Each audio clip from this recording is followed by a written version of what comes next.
Hello students, अज आप Marx model of economic development पढ़ांगे। मार्क्स का आर्थिक विकास का मॉडल पढ़ांगे। कार्ल मार्क्स ने कैपिटलिस्ट इकोनॉमी की ग्रोथ का मॉडल दिता है। मार्क्स कैपिटलिज्म तो दुखी सी।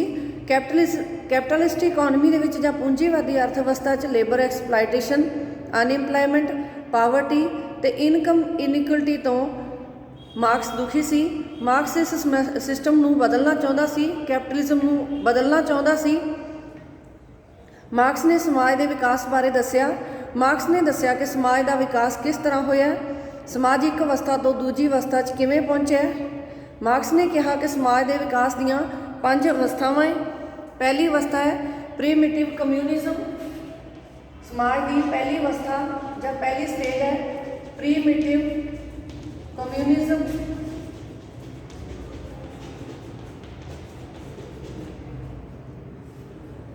आदिम समाज। दूसरी है स्लेवरी सिस्टम। दूसरी स्टेज है स्लेवरी सिस्टम या दास प्रणाली। तीसरा है फ्यूडलिज्म। फ्यूडलिज्म सामंतवाद। चौथा कैपिटलिज्म।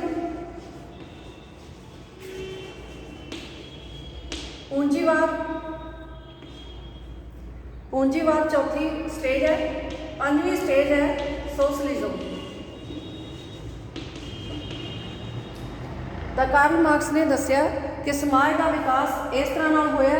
समाज पहली अवस्था तो दूजी, दूजी चो तीजी, तीजी चो चौथी दे विच पहुंचा ते किस तरह नाल पहुंचा इहदे बारे मार्क्स ने दस्सिया। कार्ल मार्क्स ने दस्सिया यही समाज का विकास है। समाज का एक अवस्था तो दूजी अवस्था च पहुंचण नूं समाज का विकास जां इकनॉमिक डिवेलपमेंट कहा जाता है। समाज के विकास नूं ही इसने इकनॉमिक डिवेलपमेंट कहा तो इन्हें यही दस्सिया मार्क्स ने कि जिहड़ा एक अवस्था तो दूजी अवस्था दे विच समाज का पहुँचना है, इहदा कारण मोड ऑफ प्रोडक्शन है। मोड ऑफ प्रोडक्शन कारण मोड ऑफ प्रोडक्शन या उत्पादन की विधि कारण समाज एक अवस्था तो दूजी अवस्था दे विच पहुँच जाता है। हाँ जी, कार्ल मार्क्स ने मटीरियलिस्टिक इंटरप्रटेशन ऑफ हिस्टरी दी है। इतिहास की भौतिकवादी व्याख्या की है। समाज के विकास का कारण मार्क्स ने दस्सिया कि मोड ऑफ प्रोडक्शन ही है। हरेक इकनॉमिक सिस्टम का मोड ऑफ प्रोडक्शन डिफरेंट होंदा है। मोड ऑफ प्रोडक्शन है जिहड़ा प्रोडक्शन फोर्सिस ते प्रोडक्शन रिलेशन तो बनता है। मोड ऑफ प्रोडक्शन दो चीज़ों नाल मिल के बनता है, प्रोडक्शन फोर्सिस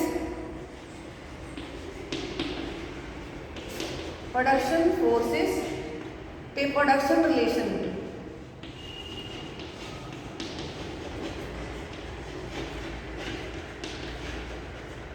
प्रोडक्शन रिलेशन ये मोड ऑफ प्रोडक्शन है जिहड़ा हरेक समाज का अलग अलग होंदा है, डिफरेंट होंदा है। एक होंदा एंटागोनिस्टिक मोड ऑफ प्रोडक्शन, एक होंदा non antagonistic mode of production. Capitalism they which antagonistic mode of production पाया जाता है क्योंकि कैपिटलिज्म दे विच लेबर ते ओनर दे रिलेशन चंगे नहीं होंदे। लेबर ते owner they which class struggle चलता है, क्लास कन्फ्लिक्ट चलता है, वर्ग संघर्ष चलता रहता है। कैपिटलिस्ट है जिहड़ा वो लेबर नूं एक्सप्लॉइट करता है, लेबर का शोषण करता रहता है। इस करके दोनों के संबंध विरोधात्मक होंदे है, दोनों के संबंध चंगे नहीं होंदे, दोनों के रिलेशन वधिया नहीं होंदे। दूजा है non antagonistic mode of production. Socialism they which non antagonistic mode of production पाया जाता है। इहदे च लेबर ते ओनर दे विचाले वधिया रिलेशन पाए जाते हैं, सहयोगात्मक रिलेशन होंदे है, वर्ग संघर्ष नहीं होंदा, क्लास स्ट्रगल नहीं होंदा, विरोध नहीं पाया जाता, दोनों एक दूजे नाल सहयोग करके चलते हैं। इत्थे लेबर नूं एक्सप्लाइट भी नहीं किया जाता, लेबर की एक्सप्लाइटेशन नहीं होंदी। हाँ जी, कैपिटल अकमूलेशन के नाल इकनॉमिक डिवेलपमेंट होंदा है। कैपिटलिस्ट है जिहड़ा वो कैपिटल अकमूलेट करता रहता है। कैपिटल अकमूलेशन के नाल इकनॉमिक ग्रोथ होंदी है, समाज का विकास होंदा है। कैपिटलिस्ट सरप्लस वैल्यू प्राप्त करके लेबर नूं एक्सप्लाइट करता है, सरप्लस वैल्यू नूं इन्वेस्ट कर दिंदा है, इन्वेस्ट करके कैपिटल फॉर्मेशन होंदी है तो इकनॉमिक डिवेलपमेंट होंदा है। ਜਿਵੇਂ ਜਿਵੇਂ ਜ਼ਿਆਦਾ ਇਕਨੋਮਿਕ ਡਿਵੈਲਪਮੈਂਟ ਹੁੰਦਾ ਜਾਂਦਾ ਹੈ, ਸਰਪਲਸ ਵੈਲਿਊ ਵੱਧ ਪ੍ਰਾਪਤ ਕਰਨ ਦਾ ਲਾਲਚ ਵੱਧਦਾ ਜਾਂਦਾ ਹੈ। ਜਿਵੇਂ ਜਿਵੇਂ ਉਹਦੇ 'ਚ ਸਰਪਲਸ ਵੈਲਿਊ ਵੱਧ ਪ੍ਰਾਪਤ ਕਰਨ ਦਾ ਲਾਲਚ ਵੱਧਦਾ ਜਾਂਦਾ ਹੈ, ਇਹ ਸਰਪਲਸ ਵੈਲਿਊ ਵੱਧ ਪ੍ਰਾਪਤ ਕਰਨ ਦਾ ਲਾਲਚ ਹੀ ਕੈਪੀਟਲਿਜ਼ਮ ਨੂੰ ਖਤਮ ਕਰ ਦਿੰਦਾ ਹੈ। ਹੁਣ ਆਪਾਂ ਪੜਾਂਗੇ ਇਸ ਦੀਆਂ ਅਜੰਪਸ਼ਨਸ। ਕਾਰਲ ਮਾਰਕਸ ਨੇ ਜਿਹੜੀ ਥਿਊਰੀ ਦਿੱਤੀ ਹੈ, ਜਿਹੜਾ ਮਾਡਲ ਦਿੱਤਾ ਹੈ, ਉਹ ਕੁਝ ਅਜੰਪਸ਼ਨਸ ਦੇ ਲਾਗੂ ਹੋਣ ਤੇ ਹੀ ਲਾਗੂ ਹੁੰਦਾ ਹੈ, ਕੁਝ ਅਜੰਪਸ਼ਨਸ ਦੇ ਪਾਈਆਂ ਜਾਣ ਨਾਲ ਹੀ ਲਾਗੂ ਹੁੰਦਾ ਹੈ। ਪਹਿਲੀ ਅਜੰਪਸ਼ਨ ਹੈ, ਦੋ ਕਲਾਸਾਂ ਪਾਈਆਂ ਜਾਂਦੀਆਂ। ਇਕਨੋਮੀ ਦੇ ਵਿੱਚ ਦੋ ਕਲਾਸਾਂ ਪਾਈਆਂ ਜਾਂਦੀਆਂ, ਲੇਬਰ ਤੇ ਕੈਪੀਟਲਿਸਟ। ਇੱਕ ਕਲਾਸ ਹੈ ਲੇਬਰ, ਦੂਸਰੀ ਹੈ ਕੈਪੀਟਲਿਸਟ। ਦੂਸਰੀ ਅਜੰਪਸ਼ਨ ਹੈ, ਵੇਜ ਸਬਸਿਸਟੈਂਸ ਲੈਵਲ ਦੇ ਬਰਾਬਰ ਹੁੰਦੀ ਹੈ। ਮਜ਼ਦੂਰਾਂ ਨੂੰ ਸਬਸਿਸਟੈਂਸ ਲੈਵਲ ਦੇ ਬਰਾਬਰ ਵੇਜ ਦਿੱਤੀ ਜਾਂਦੀ ਹੈ।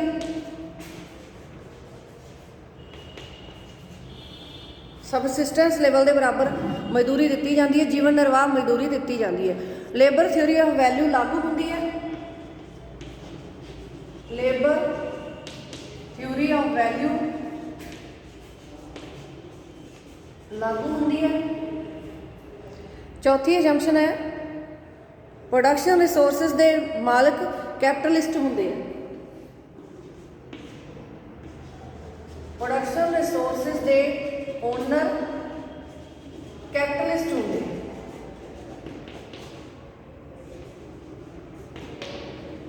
ਉਤਪਾਦਨ ਸਾਧਨਾਂ ਦੇ ਮਾਲਕ ਪੂੰਜੀਪਤੀ ਹੁੰਦੇ ਹੈ।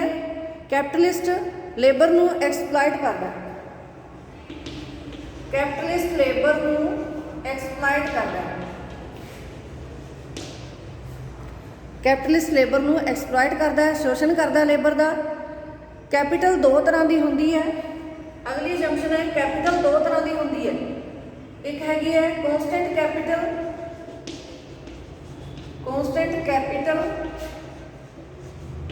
ਤੇ ਦੂਸਰੀ ਹੈ ਵੇਰੀਏਬਲ ਕੈਪੀਟਲ। ਦੂਸਰੀ ਹੈ ਵੇਰੀਏਬਲ ਕੈਪੀਟਲ, ਪਰਿਵਰਤਨਸ਼ੀਲ ਪੂੰਜੀ। ਸਥਿਰ ਪੂੰਜੀ ਤੇ ਪਰਿਵਰਤਨਸ਼ੀਲ ਪੂੰਜੀ। ਫਿਰ ਹੈਗਾ ਵੇਜ ਹੋਮੋਜੀਨੀਅਸ ਹੈ। ਵੇਜ ਹੋਮੋਜੀਨੀਅਸ ਮਜ਼ਦੂਰੀ ਸਮਰੂਪ ਹੁੰਦੀ ਹੈ, ਸਾਰਿਆਂ ਨੂੰ ਇੱਕੋ ਜਿਹੀ ਮਜ਼ਦੂਰੀ ਦਿੱਤੀ ਜਾਂਦੀ ਹੈ। ਇਕਨੋਮੀ ਦੇ ਵਿੱਚ ਪਰਫੈਕਟ ਕੰਪੀਟੀਸ਼ਨ ਪਾਇਆ ਜਾਂਦਾ ਹੈ। ਪਰਫੈਕਟ ਕੰਪੀਟੀਸ਼ਨ ਇਨ ਇਕਨੋਮੀ।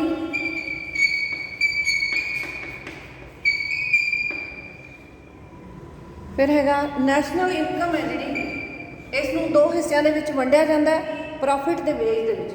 ਨੈਸ਼ਨਲ ਇਨਕਮ ਇਹਨੂੰ y ਲਿਖ ਦਿੰਦੇ ਆ, y is equal to profit plus wage ਦੇ ਬਰਾਬਰ ਹੁੰਦੀ ਹੈ। ਨੈਸ਼ਨਲ ਇਨਕਮ ਪ੍ਰੋਫਿਟ ਤੇ ਵੇਜ ਦੇ ਬਰਾਬਰ ਹੁੰਦੀ ਹੈ। ਇਹ ਸੀ ਇਹਦੀਆਂ ਅਜੰਪਸ਼ਨਸ। ਹੁਣ ਆਪਾਂ ਪੜਾਂਗੇ concept of economic development. Economic development ਦੀ ਕਨਸੈਪਟ ਕੀ ਹੈ? ਕਾਰਲ ਮਾਰਕਸ ਦੇ ਅਕੋਰਡਿੰਗ ਇਕਨੋਮਿਕ ਡਿਵੈਲਪਮੈਂਟ ਕੀ ਹੁੰਦਾ, ਆਰਥਿਕ ਵਿਕਾਸ ਕੀ ਹੁੰਦਾ?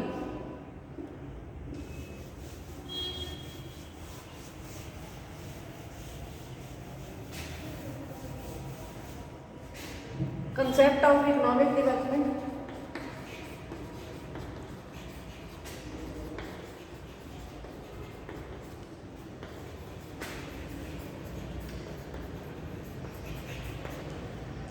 हाँ जी, concept of economic development. Marx के अकॉर्डिंग इकनॉमिक डिवेलपमेंट है जिहड़ा वो जनरेशन ऑफ वैल्यू है।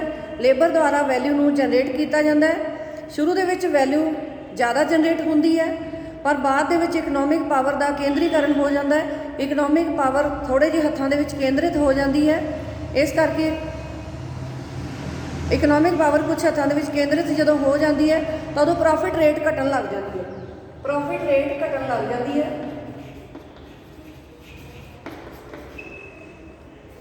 प्रॉफिट रेट घटनी शुरू हो जाती है।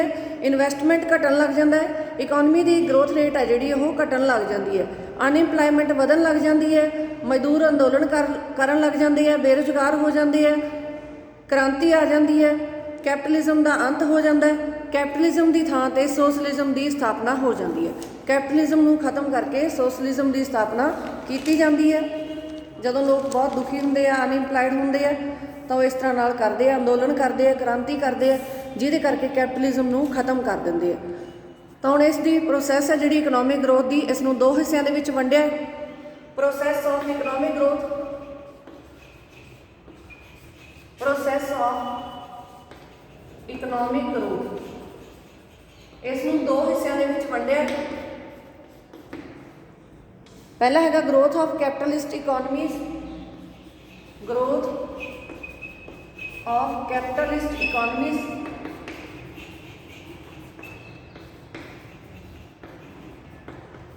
ਪੂੰਜੀਵਾਦੀ ਅਰਥਵਿਵਸਥਾਵਾਂ ਦਾ ਵਿਕਾਸ। ਦੂਜਾ ਹੈ ਡਿਸਟਰਕਸ਼ਨ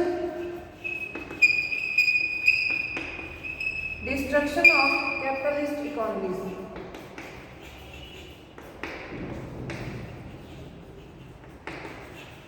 ਪੂੰਜੀਵਾਦੀ ਅਰਥਵਿਵਸਥਾਵਾਂ ਦੀ ਬਰਬਾਦੀ। ਇਹਨੂੰ ਦੋ ਹਿੱਸਿਆਂ ਦੇ ਵਿੱਚ ਇਕਨੋਮਿਕ ਗਰੋਥ ਪ੍ਰੋਸੈਸ ਨੂੰ ਵੰਡਿਆ। ਪਹਿਲੀ ਹੈ growth of capitalist economies. Capitalist economy ਦੀ ਗਰੋਥ ਹੈ ਜਿਹੜੀ ਉਹ ਕਿਵੇਂ ਹੁੰਦੀ ਹੈ, ਕੌਣ ਕਰਦਾ ਹੈ? ਕੈਪੀਟਲਿਸਟ ਉਤਪਾਦਨ ਦੇ ਸਾਧਨ ਹੁੰਦੇ, ਉਤਪਾਦਨ ਸਾਧਨਾਂ ਦੇ ਸਵਾਮੀ ਹੁੰਦੇ ਹੈ, ਓਨਰ ਹੁੰਦੇ ਹੈ। ਕੈਪੀਟਲਿਸਟ ਕੋਲੇ ਸਾਰੇ ਉਤਪਾਦਨ ਦੇ ਸਾਧਨ ਹੁੰਦੇ ਆ, ਉਹ ਸਾਧਨਾਂ ਦੇ ਮਾਲਕ ਹੁੰਦੇ ਆ। ਪ੍ਰੋਫਿਟ ਕਰਨ ਵਾਸਤੇ, ਪ੍ਰੋਫਿਟ ਪ੍ਰਾਪਤ ਕਰਨ ਵਾਸਤੇ ਕੈਪੀਟਲਿਸਟ ਉਤਪਾਦਨ ਕਰਦਾ ਹੈ। ਮਜ਼ਦੂਰਾਂ ਦੇ ਕੋਲੇ ਉਤਪਾਦਨ ਦੇ ਸਾਧਨ ਨਹੀਂ ਹੁੰਦੇ, ਇਸ ਕਰਕੇ ਉਹਨਾਂ ਨੂੰ ਕੈਪੀਟਲਿਸਟ ਕੋਲੇ ਆਪਣਾ ਕੰਮ ਕਰਨਾ ਪੈਂਦਾ। ਕੈਪੀਟਲਿਸਟ ਨੂੰ ਆਪਣੀ ਮਜ਼ਦੂਰੀ ਹੈ ਜਿਹੜੀ ਉਹ ਵੇਚਣੀ ਪੈਂਦੀ ਹੈ। ਕੈਪੀਟਲਿਸਟ ਲੇਬਰ ਨੂੰ ਸਬਸਿਸਟੈਂਸ ਵੇਜ ਰੇਟ ਦਿੰਦੇ ਆ, ਕਿਉਂਕਿ ਲੇਬਰ ਦੀ ਸਪਲਾਈ ਲੇਬਰ ਦੀ ਡਿਮਾਂਡ ਨਾਲੋਂ ਜ਼ਿਆਦਾ ਹੁੰਦੀ ਹੈ। ਲੇਬਰ ਸਬਸਿਸਟੈਂਸ ਵੇਜ ਰੇਟ 'ਤੇ ਹੀ ਕੰਮ ਕਰਨ ਨੂੰ ਤਿਆਰ ਹੋ ਜਾਂਦੇ ਹੈ। ਸਬਸਿਸਟੈਂਸ ਲੈਵਲ 'ਤੇ ਕੰਮ ਕਰਦੇ ਆ, ਪਰ ਉਹ ਉਤਪਾਦਨ ਦੇ ਵਿੱਚ ਯੋਗਦਾਨ ਵੱਧ ਦਿੰਦੇ ਆ। ਜਿੰਨਾ ਉਹ ਮਜ਼ਦੂਰੀ ਲੈਂਦੇ ਆ ਉਸ ਦੇ ਨਾਲੋਂ ਉਤਪਾਦਨ ਦੇ ਵਿੱਚ ਯੋਗਦਾਨ ਜ਼ਿਆਦਾ ਦਿੰਦੇ ਆ, ਉਤਪਾਦਨ 'ਚ ਹਿੱਸਾ ਜ਼ਿਆਦਾ ਪਾਉਂਦੇ ਆ, ਕੰਮ ਵੱਧ ਕਰਦੇ ਆ। ਸਬਸਿਸਟੈਂਸ ਵੇਜ ਤੋਂ ਵੱਧ ਜਿੰਨਾ ਵੀ ਕੰਮ ਕਰਦੇ ਆ ਜਾਂ ਜਿੰਨਾ ਵੀ ਉਤਪਾਦਨ ਵੱਧ ਕਰਦੇ ਆ, ਇਸ ਨੂੰ ਸਰਪਲਸ ਵੈਲਿਊ ਕਿਹਾ ਜਾਂਦਾ ਹੈ। Surplus value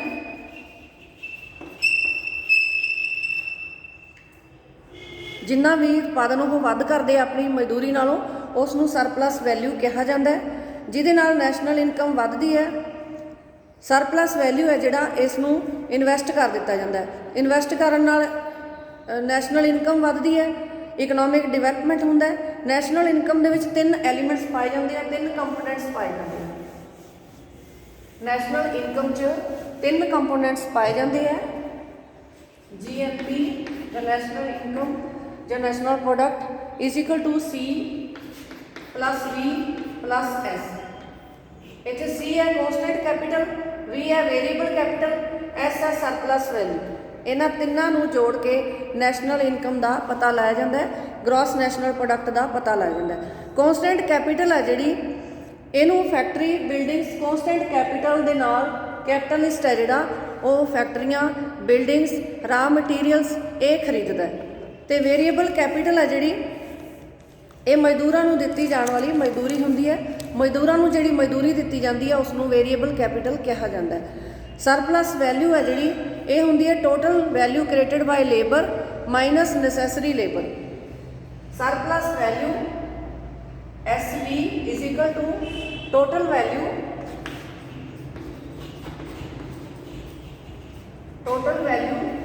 created by labour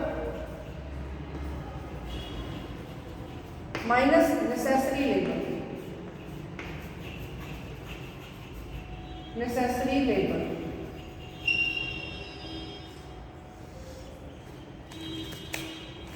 हाँ, लेबर नूं अपनियां जरूरी लोड़ां जां नैसेसरी नीड्स पूरियां करन वास्ते जिहड़ी मजदूरी दित्ती जांदी है उस नूं मार्क्स ने नैसेसरी लेबर कहा है। ਜਿਹੜੀਆਂ ਮਜ਼ਦੂਰਾਂ ਦੀਆਂ ਜਿਹੜੀਆਂ ਲੋੜਾਂ ਹੁੰਦੀਆਂ ਜਾਂ ਉਹਨਾਂ ਦੀਆਂ ਮਿਨੀਮਮ ਰਿਕੁਆਇਰਮੈਂਟਸ ਜਿਹੜੀਆਂ ਹੁੰਦੀਆਂ ਉਹਨਾਂ ਨੂੰ ਪੂਰਾ ਕਰਨ ਵਾਸਤੇ ਜਿੰਨੇ ਮਜ਼ਦੂਰੀ ਦੀ ਉਹਨਾਂ ਨੂੰ ਲੋੜ ਹੁੰਦੀ ਹੈ ਉਸ ਨੂੰ ਮਾਰਕਸ ਨੇ ਨੈਸੈਸਰੀ ਲੇਬਰ ਕਿਹਾ। ਐਗਜ਼ਾਮਪਲ ਦੇ ਤੌਰ ਤੇ ਆਪਾਂ ਦੱਸਦੇ ਹਾਂ ਕਿ ਮੰਨ ਲਓ ਇੱਕ ਮਜ਼ਦੂਰ 20 ਰੁਪਏ 'ਚ ਆਪਣੀਆਂ ਸਾਰੀਆਂ ਲੋੜਾਂ, ਜ਼ਰੂਰੀ ਲੋੜਾਂ ਨੂੰ ਪੂਰੀਆਂ ਕਰ ਲੈਂਦਾ। ਇੱਕ ਮਜ਼ਦੂਰ ਸਾਰੇ ਦਿਨ ਦੇ ਵਿੱਚ 80 ਰੁਪਏ ਦੇ ਮੁੱਲ ਦਾ ਉਤਪਾਦਨ ਕਰਦਾ ਹੈ, ਪਰ ਕੈਪੀਟਲਿਸਟ ਉਹਨੂੰ 20 ਰੁਪਏ ਹੀ ਦਿੰਦਾ ਕਿਉਂਕਿ 20 ਰੁਪਏ ਨਾਲ ਉਹ ਆਪਣੀਆਂ ਜ਼ਰੂਰੀ ਲੋੜਾਂ ਪੂਰੀਆਂ ਕਰ ਸਕਦਾ। 20 ਰੁਪਏ ਤੋਂ ਜਿੰਨਾ ਵਾਧੂ ਉਤਪਾਦਨ ਲੇਬਰ ਦੁਆਰਾ ਕੀਤਾ ਜਾਂਦਾ ਹੈ ਉਸ ਨੂੰ ਸਰਪਲਸ ਵੈਲਿਊ ਕਿਹਾ ਜਾਂਦਾ ਹੈ। ਹੁਣ total value created by labour ਕਿੰਨੀ ਹੈਗੀ ਹੈ? 80 रुपए 80 रुपए के बराबर एक लेबर उत्पादन च योगदान दिंदा है ਜਾਂ 80 रुपए का मुल क्रिएट करता है तो 20 रुपए उसनूं नसैसरी लेबर मिलता है ਜਾਂ 20 रुपए उसनूं मजदूरी मिलती है ਜਿਹੜੀਆਂ उसनूं ਆਪਣੀਆਂ मिनिमम नीड्स ਨੂੰ पूरियां करने वास्ते चाहिए है। तो 80 माइनस 20 है 60 60 के बराबर सरप्लस वैल्यू है। इस सरप्लस वैल्यू नूं कैपिटलिस्ट आपदे कोले रख लैंदा है। कैपिटलिस्ट सरप्लस वैल्यू नूं वधाउण दी कोशिश करदा है ताकि उसके प्रॉफिट है जिहड़े वो वध सकन। ਇਹਦੇ ਨਾਲੋਂ ਉਹਨੇ ਇਨਵੈਸਟਮੈਂਟ ਕਰਨਾ ਹੁੰਦਾ ਹੈ, ਇਸ ਨੂੰ ਆਪਦੇ ਕੋਲੇ ਰੱਖਣਾ ਹੁੰਦਾ ਹੈ, ਇਸ ਕਰਕੇ ਸਰਪਲਸ ਨੂੰ ਵਧਾਉਣ ਦੀ ਕੋਸ਼ਿਸ਼ ਕਰਦਾ ਹੈ। ਸਰਪਲਸ ਨੂੰ ਦੋ ਤਰੀਕਿਆਂ ਨਾਲ ਵਧਾਇਆ ਜਾ ਸਕਦਾ ਹੈ। ਸਰਪਲਸ ਵੈਲਿਊ ਨੂੰ ਦੋ ਤਰੀਕਿਆਂ ਨਾਲ ਵਧਾਇਆ ਜਾਂਦਾ ਹੈ। ਇੱਕ ਤਾਂ ਲੇਬਰ ਦੀ ਵੇਸ ਨੂੰ ਸਬਸਿਸਟੈਂਸ ਲੈਵਲ ਤੋਂ ਵਧਣ ਨਾ ਦਿੱਤਾ ਜਾਵੇ ਤੇ ਦੂਜਾ ਪ੍ਰੋਡਕਟਿਵਿਟੀ ਨੂੰ ਵਧਾ ਕੇ। ਪ੍ਰੋਡਕਟਿਵਿਟੀ ਨੂੰ ਵਧਾਉਣ ਵਾਸਤੇ ਮਸ਼ੀਨਾਂ ਦੀ ਵਰਤੋਂ ਕੀਤੀ ਜਾਂਦੀ ਹੈ, ਲੇਬਰ ਦੀ ਵਰਤੋਂ ਨੂੰ ਘਟਾਇਆ ਜਾਂਦਾ ਹੈ। ਪਾਪੂਲੇਸ਼ਨ ਵਧਣ ਨਾਲ ਲੇਬਰ ਦੀ ਸਪਲਾਈ ਵਧਦੀ ਹੈ। ਮਸ਼ੀਨਾਂ ਜਾਂ ਤਕਨੀਕ ਦੀ ਵਰਤੋਂ ਨਾਲ ਲੇਬਰ ਨੂੰ ਕੰਮ ਤੋਂ ਹਟਾਇਆ ਜਾਂਦਾ ਹੈ। ਲੇਬਰ ਬੇਰੁਜ਼ਗਾਰ ਹੋ ਜਾਂਦਾ ਹੈ। ਬੇਰੁਜ਼ਗਾਰਾਂ ਦੀ ਮਾਤਰਾ ਹੈ ਜਿਹੜੀ ਉਹ ਵੱਧ ਜਾਂਦੀ ਹੈ। ਬੇਰੁਜ਼ਗਾਰ ਲੇਬਰ ਰਿਜ਼ਰਵ ਆਰਮੀ ਦੀ ਤਰ੍ਹਾਂ ਕੰਮ ਕਰਦੇ ਹੈ। ਅਨਇੰਪਲਾਇਡ ਲੇਬਰ ਹੈ ਜਿਹੜਾ ਜੀਵਨ ਨਿਰਵਾਹ ਮਜ਼ਦੂਰੀ ਤੇ ਕੰਮ ਕਰਨ ਲਈ ਤਿਆਰ ਹੋ ਜਾਂਦਾ ਹੈ। ਮਜ਼ਦੂਰੀ ਜੀਵਨ ਨਿਰਵਾਹ ਦੇ ਬਰਾਬਰ ਰਹਿੰਦੀ ਹੈ, ਇਹ ਨਹੀਂ ਵੱਧਦੀ। ਜਦੋਂ ਹੀ ਕੈਪੀਟਲਿਸਟ ਦੁਆਰਾ ਮਸ਼ੀਨਾਂ ਦਾ ਪ੍ਰਯੋਗ ਕੀਤਾ ਜਾਂਦਾ ਹੈ, ਲੇਬਰ ਦੀ ਪ੍ਰੋਡਕਟਿਵਿਟੀ ਨੂੰ ਵਧਾਇਆ ਜਾਂਦਾ ਹੈ, ਤਾਂ ਉਹਦੇ ਨਾਲ ਲੇਬਰ ਦੀ ਵੇਜ ਰੇਟ ਹੈ ਜਿਹੜੀ ਉਹ ਸਬਸਿਸਟੈਂਸ ਵੇਜ ਰੇਟ ਦੇ ਹੀ ਬਰਾਬਰ ਰਹਿੰਦੀ ਹੈ। ਹੁਣ ਆਪਾਂ ਪੜਾਂਗੇ ਕਿ ਰੇਟ ਆਫ ਸਰਪਲਸ ਵੈਲਿਊ ਹੈ, ਇਹ ਕੀ ਹੁੰਦੀ ਹੈ। Rate of surplus value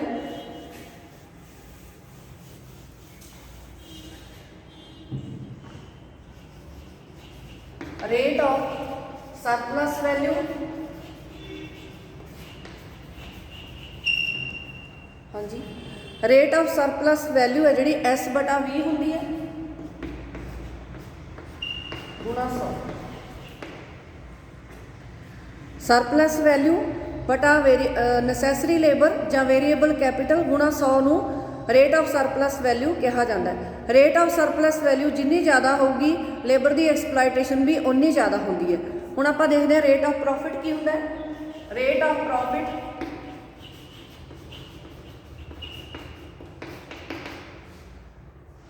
profit है S बटा इनू P नाल लिख सकते हैं। रेट ऑफ प्रॉफिट है P is equal to S बटा C प्लस V।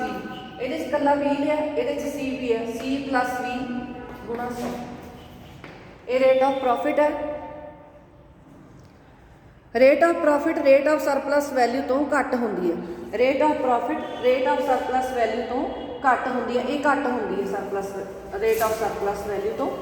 इसनूं आपां एक एग्जाम्पल दे नाल समझण दी कोशिश करते हैं। जिवें मान लो दिता होया कॉन्स्टेंट कैपिटल है 16,000, कॉन्स्टेंट कैपिटल है 16,000 रुपए, वेरीएबल कैपिटल है 4,000,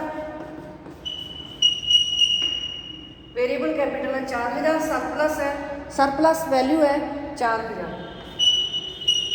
आप ये पहला रेट ऑफ सरप्लस वैल्यू पता करांगे, फिर रेट ऑफ प्रॉफिट पता करांगे। रेट ऑफ सरप्लस वैल्यू पता करने वास्ते ये फार्मूला हैगा S/20 गुणा 100, S/20 गुणा 100, S हैगी है 4,000,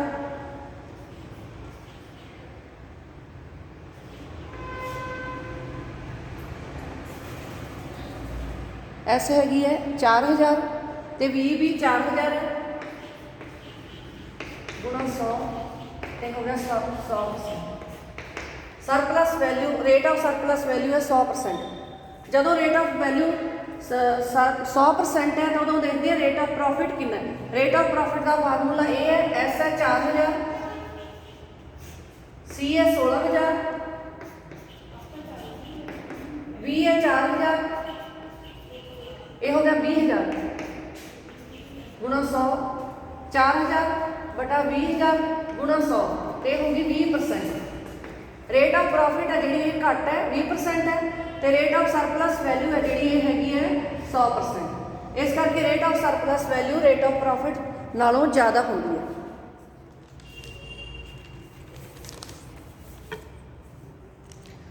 ਸਰਪਲਸ ਵੈਲਿਊ ਜਿੰਨੀ ਜ਼ਿਆਦਾ ਹੁੰਦੀ ਹੈ ਕੈਪੀਟਲ ਫਾਰਮੇਸ਼ਨ ਓਨਾ ਹੀ ਜ਼ਿਆਦਾ ਹੁੰਦਾ ਹੈ, ਇਕਨੋਮਿਕ ਡਿਵੈਲਪਮੈਂਟ ਵੀ ਓਨਾ ਹੀ ਜ਼ਿਆਦਾ ਹੁੰਦਾ ਹੈ। ਕੈਪੀਟਲਿਸਟ ਸਰਪਲਸ ਵੈਲਿਊ ਨੂੰ ਵਧਾਉਣ ਦੀ ਕੋਸ਼ਿਸ਼ ਕਰਦਾ ਰਹਿੰਦਾ ਹੈ। ਇਹ ਦੋ ਤਰ੍ਹਾਂ ਨਾਲ ਸਰਪਲਸ ਵੈਲਿਊ ਨੂੰ ਵਧਾ ਸਕਦਾ ਹੈ, ਪਹਿਲਾ ਕੰਮ ਦੇ ਘੰਟਿਆਂ 'ਚ ਵਾਧਾ ਕਰਕੇ ਤੇ ਦੂਸਰਾ ਲੇਬਰ ਦੀ ਪ੍ਰੋਡਕਟਿਵਿਟੀ ਨੂੰ ਵਧਾ ਕੇ। ਮਜ਼ਦੂਰੀ ਦੇ ਘੰਟਿਆਂ ਨੂੰ ਬਾਹਲਾ ਨਹੀਂ ਵਧਾਇਆ ਜਾ ਸਕਦਾ, ਇੱਕ ਲਿਮਿਟ ਤੱਕ ਹੀ ਵਧਾਇਆ ਜਾ ਸਕਦਾ ਹੈ। ਇਸ ਕਰਕੇ ਕੈਪੀਟਲਿਸਟ ਪ੍ਰੋਡਕਟਿਵਿਟੀ ਨੂੰ ਵਧਾਉਣ ਦੀ ਕੋਸ਼ਿਸ਼ ਕਰਦਾ ਹੈ ਤੇ ਪ੍ਰੋਡਕਟਿਵਿਟੀ ਨੂੰ ਵਧਾ ਕੇ ਸਰਪਲਸ ਵੈਲਿਊ ਨੂੰ ਵਧਾਉਂਦਾ ਹੈ। ਲੇਬਰ ਦੀ ਪ੍ਰੋਡਕਟਿਵਿਟੀ ਵਧਾਉਣ ਵਾਸਤੇ ਕੈਪੀਟਲਿਸਟ ਹੈ ਜਿਹੜਾ ਮਸ਼ੀਨਾਂ ਜਾਂ ਕੌਂਸਟੈਂਟ ਕੈਪੀਟਲ ਦਾ ਯੂਜ਼ ਵੱਧ ਕਰਨ ਲੱਗ ਜਾਂਦਾ ਹੈ, ਲੇਬਰ ਦੀ ਵਰਤੋਂ ਘਟਾ ਦਿੰਦਾ ਹੈ। ਇਸ ਕਰਕੇ organic composition of capital change ਹੋ ਜਾਂਦੀ ਹੈ ਜਾਂ ਆਰਗੈਨਿਕ ਕੰਪੋਜੀਸ਼ਨ ਆਫ ਕੈਪੀਟਲ ਵੱਧ ਜਾਂਦੀ ਹੈ, ਬਦਲ ਜਾਂਦੀ ਹੈ ਪਹਿਲਾਂ ਨਾਲੋਂ।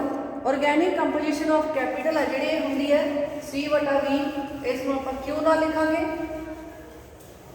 Organic composition of capital Q = C/V, constant capital ਬਟਾ ਵੇਰੀਏਬਲ ਕੈਪੀਟਲ। ਜਿਵੇਂ ਜਿਵੇਂ ਕੌਂਸਟੈਂਟ ਕੈਪੀਟਲ ਦਾ ਪ੍ਰਯੋਗ ਵੱਧ ਕੀਤਾ ਜਾਂਦਾ ਹੈ ਵੇਰੀਏਬਲ ਕੈਪੀਟਲ ਦੇ ਨਾਲੋਂ, ਤਾਂ ਉਵੇਂ ਆਰਗੈਨਿਕ ਕੰਪੋਜੀਸ਼ਨ ਆਫ ਕੈਪੀਟਲ ਬਦਲਣ ਲੱਗ ਜਾਂਦੀ ਹੈ। ਆਰਗੈਨਿਕ ਕੰਪੋਜੀਸ਼ਨ ਆਫ ਕੈਪੀਟਲ ਤੇ ਰੇਟ ਆਫ ਪ੍ਰੋਫਿਟ ਦਾ ਇੱਕ ਦੂਜੇ ਨਾਲ ਉਲਟਾ ਰਿਲੇਸ਼ਨ ਹੁੰਦਾ ਹੈ।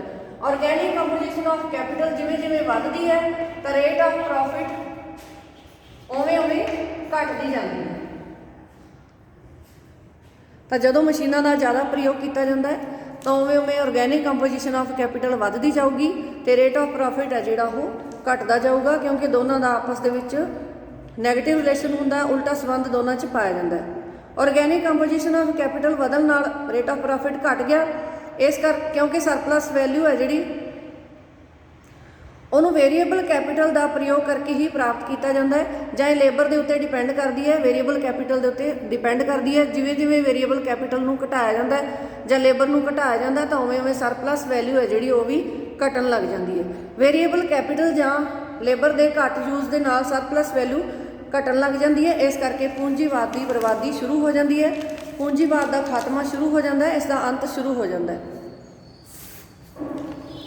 ਸਰਪਲਸ ਵੈਲਿਊ ਦੇ ਘਟਣ ਨਾਲ, ਪ੍ਰੋਫਿਟ ਰੇਟ ਦੇ ਘਟਣ ਨਾਲ ਪੂੰਜੀਵਾਦ ਖਤਮ ਹੋ ਜਾਂਦਾ ਹੈ ਤੇ ਇਕਨੋਮਿਕ ਡਿਵੈਲਪਮੈਂਟ ਦੀ ਪ੍ਰੋਸੈਸ ਹੈ ਜਿਹੜੀ ਉਹ ਖਤਮ ਹੋ ਜਾਂਦੀ ਹੈ। ਇਹਦਾ ਦੂਜਾ ਹਿੱਸਾ ਸ਼ੁਰੂ ਹੋ ਜਾਂਦਾ ਹੈ ਡਿਸਟਰਕਸ਼ਨ ਆਫ ਕੈਪੀਟਲਿਜ਼ਮ, ਪੂੰਜੀਵਾਦ ਦੀ ਬਰਬਾਦੀ। ਇਸ ਦੀ ਪ੍ਰੋਸੈਸ ਦਾ ਦੂਜਾ ਹਿੱਸਾ ਜਿਹੜਾ ਪੂੰਜੀਵਾਦ ਦੀ ਬਰਬਾਦੀ ਹੈ ਜਿਹੜੀ ਇਹ ਪ੍ਰੋਫਿਟ ਰੇਟ ਘਟਣ ਕਰਕੇ ਹੁੰਦੀ ਹੈ। ਜਿਵੇਂ ਜਿਵੇਂ ਇਕਨੋਮਿਕ ਗਰੋਥ ਹੋਈ ਜਾਂਦੀ ਹੈ ਉਵੇਂ ਕੈਪੀਟਲ ਕਮੂਲੇਸ਼ਨ ਘਟਦਾ ਜਾਂਦਾ ਹੈ, ਉਵੇਂ ਕੈਪੀਟਲ ਕਮੂਲੇਸ਼ਨ ਹੈ ਜਿਹੜੀ ਉਹ ਘਟਦੀ ਜਾਂਦੀ ਹੈ, ਪ੍ਰੋਫਿਟ ਰੇਟ ਘਟਦਾ ਜਾਂਦਾ ਹੈ, ਸਰਪਲਸ ਵੈਲਿਊ ਘਟਦੀ ਜਾਂਦੀ ਹੈ। ਇਸ ਕਰਕੇ ਪੂੰਜੀਵਾਦ ਹੈ ਜਿਹੜਾ ਉਹ ਖਤਮ ਹੋ ਜਾਂਦਾ ਹੈ। ਪ੍ਰੋਫਿਟ ਰੇਟ ਘਟਣ ਦੇ 3 ਕਾਰਨ ਹੈ।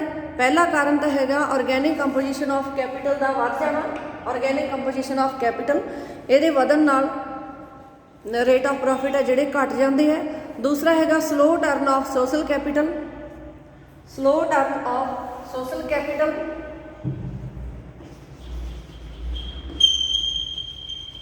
ਇਹ ਪਹਿਲਾ ਕਾਰਨ ਸੀ, ਇਹ ਦੂਜਾ ਹੈ slow turn off social capital.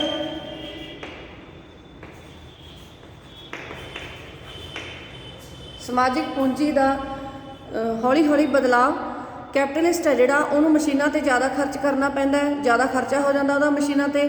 ਇਸ ਕਰਕੇ ਸੋਸ਼ਲ ਕੈਪੀਟਲ ਹੈ ਜਿਹੜੀ ਉਸ ਦਾ ਚੇਂਜ ਘਟ ਜਾਂਦਾ ਹੈ ਜਾਂ ਉਸ ਨੂੰ ਹੌਲੀ ਹੌਲੀ ਬਦਲਿਆ ਜਾਣ ਲੱਗ ਜਾਂਦਾ, ਤਾਂ ਕਰਕੇ ਵੀ ਰੇਟ ਆਫ ਪ੍ਰੋਫਿਟ ਘਟ ਜਾਂਦੀ ਹੈ। ਤੀਜਾ ਕਾਰਨ ਹੈ ਅੰਡਰ ਕੰਜੰਪਸ਼ਨ। ਤੀਸਰਾ ਕਾਰਨ ਹੈ ਅੰਡਰ ਕੰਜੰਪਸ਼ਨ।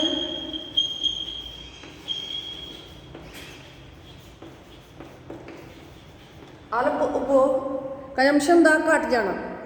ਜਿਵੇਂ ਜਿਵੇਂ ਇਕਨੋਮਿਕ ਗਰੋਥ ਹੁੰਦੀ ਹੈ ਉਵੇਂ ਸਪਲਾਈ ਹੈ ਜਿਹੜੀ ਉਹ ਡਿਮਾਂਡ ਤੋਂ ਵਧਣ ਲੱਗ ਜਾਂਦੀ ਹੈ, ਪ੍ਰਾਈਸਿਸ ਘਟਣ ਲੱਗ ਜਾਂਦੇ ਹੈ, ਸਪਲਾਈ ਡਿਮਾਂਡ ਤੋਂ ਵੱਧ ਜਾਂਦੀ ਹੈ, ਕੀਮਤਾਂ ਘਟਣ ਲੱਗ ਜਾਂਦੀਆਂ, ਪ੍ਰੋਫਿਟ ਰੇਟ ਘਟ ਜਾਂਦੀ ਹੈ। ਅੰਡਰ ਕੰਜੰਪਸ਼ਨ ਦਾ ਮੁੱਖ ਕਾਰਨ ਇਹ ਹੈ ਕਿ ਜਿਹੜੇ ਕੈਪੀਟਲਿਸਟ ਹੈ ਉਹ ਜ਼ਿਆਦਾ ਹਿੱਸਾ ਆਪਣੀ ਆਮਦਨ ਦਾ ਕੰਜੰਪਸ਼ਨ ਦੇ ਉੱਤੇ ਨਹੀਂ ਖਰਚ ਕਰਦੇ, ਬਲਕਿ ਇਨਵੈਸਟਮੈਂਟ ਦੇ ਉੱਤੇ ਖਰਚਾ ਕਰਦੇ ਆ।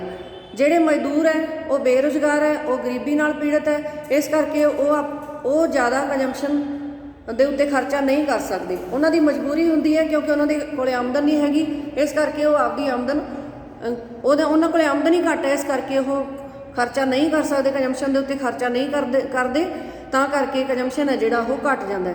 ਕੰਜੰਪਸ਼ਨ ਦੇ ਘਟਣ ਨਾਲ ਪ੍ਰੋਫਿਟ ਰੇਟ ਘਟ ਜਾਂਦੀ ਹੈ, ਪ੍ਰੋਫਿਟ ਦੀ ਰੇਟ ਘਟਦੀ ਹੈ ਪਰ ਟੋਟਲ ਪ੍ਰੋਫਿਟ ਦੀ ਮਾਤਰਾ ਜਿਹੜੀ ਉਹਦੇ 'ਚ ਕਮੀ ਨਹੀਂ ਆਉਂਦੀ। ਕੁੱਲ ਲਾਭ ਥੋੜ੍ਹੇ ਲੋਕਾਂ ਦੇ ਹੱਥਾਂ 'ਚ ਕੇਂਦਰਿਤ ਹੋ ਜਾਂਦਾ ਹੈ, ਮਾਤਰਾ ਨਹੀਂ ਘਟਦੀ ਪਰ ਇਹ ਥੋੜ੍ਹੇ ਜਿਹੇ ਲੋਕਾਂ ਦੇ ਹੱਥਾਂ 'ਚ ਕੇਂਦਰਿਤ ਹੋ ਜਾਂਦੀ ਹੈ, ਜਿਹਦੇ ਕਰਕੇ ਦੇਸ਼ ਦੇ ਵਿੱਚ ਬੇਰੁਜ਼ਗਾਰੀ ਫੈਲ ਜਾਂਦੀ ਹੈ, ਬੇਰੁਜ਼ਗਾਰੀ ਵੱਧ ਜਾਂਦੀ ਹੈ, ਬੇਰੁਜ਼ਗਾਰਾਂ ਦੀ ਇੱਕ ਰਿਜ਼ਰਵ ਆਰਮੀ ਤਿਆਰ ਹੋ ਜਾਂਦੀ ਹੈ। ਇਹ ਲੋਕ ਦੁਖੀ ਹੋ ਜਾਂਦੇ ਆ ਅਨਇੰਪਲਾਇਮੈਂਟ ਤੋਂ ਤੇ ਸਰਕਾਰ ਦਾ ਵਿਰੋਧ ਕਰਦੇ ਆ, ਅੰਦੋਲਨ ਕਰਦੇ ਆ, ਕ੍ਰਾਂਤੀ ਆ ਜਾਂਦੀ ਹੈ ਤੇ ਕੈਪੀਟਲਿਜ਼ਮ ਨੂੰ ਖਤਮ ਕਰ ਦਿੰਦੇ ਆ। ਕੈਪੀਟਲਿਜ਼ਮ ਦੀ ਥਾਂ ਤੇ ਸੋਸ਼ਲਿਜ਼ਮ ਦੀ ਸਥਾਪਨਾ ਹੋ ਜਾਂਦੀ ਹੈ। ਤਾਂ ਇਸ ਤਰ੍ਹਾਂ ਨਾਲ ਮਾਰਕਸ ਨੇ ਦੱਸਿਆ ਕਿ ਇੱਕ ਸਮਾਜ ਦੂਜੇ ਸਮਾਜ ਦੇ ਵਿੱਚ ਕਿਵੇਂ ਬਦਲਦਾ ਹੈ, ਉਹਦਾ ਵਿਕਾਸ ਕਿਵੇਂ ਹੁੰਦਾ ਹੈ। ਉਸਨੇ ਦੱਸਿਆ ਕਿ ਮੋਡ ਆਫ ਪ੍ਰੋਡਕਸ਼ਨ ਦੇ ਕਾਰਨ ਜਾਂ ਪ੍ਰੋਡਕਸ਼ਨ ਰਿਲੇਸ਼ਨ ਦੇ ਕਾਰਨ ਸਮਾਜ ਇੱਕ ਸਮਾਜ ਦੀ ਅਵਸਥਾ ਤੋਂ ਦੂਜੀ ਸਮਾਜ ਦੀ ਅਵਸਥਾ ਦੇ ਵਿੱਚ ਪਹੁੰਚ ਜਾਂਦਾ ਹੈ।